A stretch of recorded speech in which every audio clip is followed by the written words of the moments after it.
ക്രിസ്തുവിൻ്റെ സമാധാനം നിങ്ങളോടുകൂടി ഉണ്ടായിരിക്കട്ടെ. വചനകിരണത്തിലേക്ക് ഏവർക്കും സ്വാഗതം. ഒരിക്കൽ ഒരു ഗ്രാമത്തിൽ ഒരാൾ ചന്തയിൽ നിന്ന് കരുത്തനായ ഒരു പൂവൻ കോഴിയെ വാങ്ങിക്കൊണ്ടുവന്നു. എല്ലാ ദിവസവും പുലർച്ചെ അത് ഉറക്കെ കൂവുകയും ഗ്രാമവാസികളെ ഉണർത്തുകയും ചെയ്യുമായിരുന്നു. കുറച്ച് ദിവസങ്ങൾ കഴിഞ്ഞപ്പോൾ ഉടമസ്ഥന്റെ മനസ്സിൽ ഈ കോഴിയെ ഇനി വേണ്ട എന്ന ഒരു ചിന്ത ഉദിച്ചു. പക്ഷെ ഒരു കാരണവുമില്ലാതെ അതിനെ കൊല്ലുന്നത് ശരിയല്ലെന്ന് അയാൾക്ക് തോന്നി. അതിനാൽ അയാൾ ഒരു കാരണം കണ്ടെത്താൻ ശ്രമിച്ചു. അടുത്ത ദിവസം രാവിലെ അയാൾ കോഴിയോട് പറഞ്ഞു, നാളെ മുതൽ നീ കൂവരുത്, എൻ്റെ ഉറക്കം നശിക്കുന്നു. നീ ഇതനുസരിച്ചില്ലെങ്കിൽ ഞാൻ നിന്നെ കൊല്ലും. മരണം ഭയന്ന് പിറ്റേന്ന് രാവിലെ കോഴി നിശബ്ദനായിരുന്നു. എന്നാൽ പഴയ ശീലമനുസരിച്ച് അത് ചിറകുകളൊന്ന് കുടഞ്ഞു. മതിൽക്കെട്ടിന് പിന്നിൽ ഒളിഞ്ഞിരുന്ന ഇത് കണ്ട ഉടമസ്ഥൻ ദേഷ്യത്തോടെ പുറത്തു വന്നു. നാളെ മുതൽ നീ നിന്റെ ചിറകുകൾ പോലും അനക്കരുത്, അനക്കിയാൽ നിന്നെ ഞാൻ കൊല്ലും. അടുത്ത ദിവസം കോഴി കൂവുകയോ ചിറകുകൾ അനക്കുകയോ ചെയ്തില്ല. എങ്കിലും ശീലമനുസരിച്ച് അതിൻ്റെ കഴുത്ത് അല്പം മുന്നോട്ട് നീണ്ടുപോയി. ഉടമസ്ഥൻ വീണ്ടും ആക്രോശിച്ചു, ഇനി നിന്റെ കഴുത്ത് പോലും അനങ്ങരുത്. ഭയം കാരണം ആ കോഴി ഒരു മൂലയിൽ ഒതുങ്ങിക്കൂടിയിരുന്നു.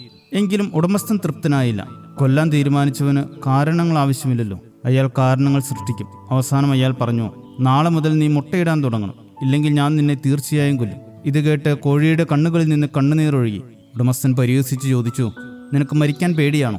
അപ്പോൾ കോഴി പതുക്കെ മറുപടി പറഞ്ഞു, യജമാനെ, എനിക്ക് മരിക്കാൻ പേടിയുണ്ടായിട്ടല്ല ഞാൻ കണ്ണുനീർ തൂകിയത്, മറിച്ച് നിങ്ങളെ പ്രീണിപ്പിക്കാൻ വേണ്ടി എൻ്റെ ശബ്ദവും സ്വത്വവും മറച്ചു പിടിക്കേണ്ടി വന്നുവല്ലോ എന്നോർത്ത് എനിക്ക് സങ്കടം വന്നതാണ്.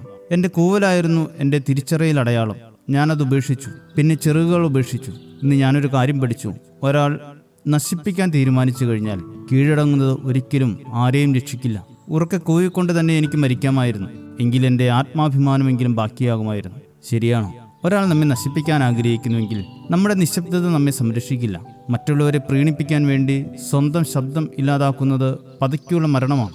സ്വന്തം മൂല്യങ്ങളും ശബ്ദവും ഭയം മൂലം അടിയറ വെച്ച് നിശബ്ദമായി കൊല്ലപ്പെടുന്നതിനേക്കാൾ സ്വന്തം നിലപാടുകളിൽ ഉറച്ചുനിന്ന് ധൈര്യത്തോടെ ആത്മാഭിമാനത്തോടെ മരണത്തെ നേരിടുന്നതാണ്. സ്വന്തം വ്യക്തിത്വം കവർന്നെടുക്കുന്നവർക്ക് മുന്നിൽ നിശബ്ദനായിരിക്കുന്നത് മറ്റൊരു തരത്തിലുള്ള മരണം തന്നെയാണ്. പ്രവൃത്തികളുടെ പുസ്തകം 4-ാം അധ്യായത്തിൽ പത്രോസിനെയും യോഹന്നാനെയും വിളിച്ച് അവരോട് ഇനി യേശുവിൻ്റെ നാമത്തിൽ അശേഷം സംസാരിക്കരുത്, ഉപദേശിക്കുകയും അരുത് എന്ന താക്കീത് കൊടുക്കുന്ന ന്യായാധിപ സംഘത്തെ കാണാം. എന്നാൽ ശിഷ്യന്മാരുടെ മറുപടി ഞങ്ങൾ കണ്ടും കേട്ടുമിരിക്കുന്നത് ഞങ്ങൾക്ക് പ്രസ്താവിക്കാതിരിക്കാൻ കഴിയുന്നതല്ല എന്നതായിരുന്നു. മരണത്തിനു മുൻപിൽ പോലും ക്രിസ്തുവിനെ തള്ളിപ്പറയാതെ അഭിപ്രായങ്ങളിൽ ഉറച്ചു നിൽക്കുന്ന അപ്പോസ്തലന്മാരെ പോലെ അഭിമാനത്തോടെ ശബ്ദമുയർത്തുന്നവരാകാം. ശുഭദിനം നേരുന്നു. ദൈവം അനുഗ്രഹിക്കട്ടെ.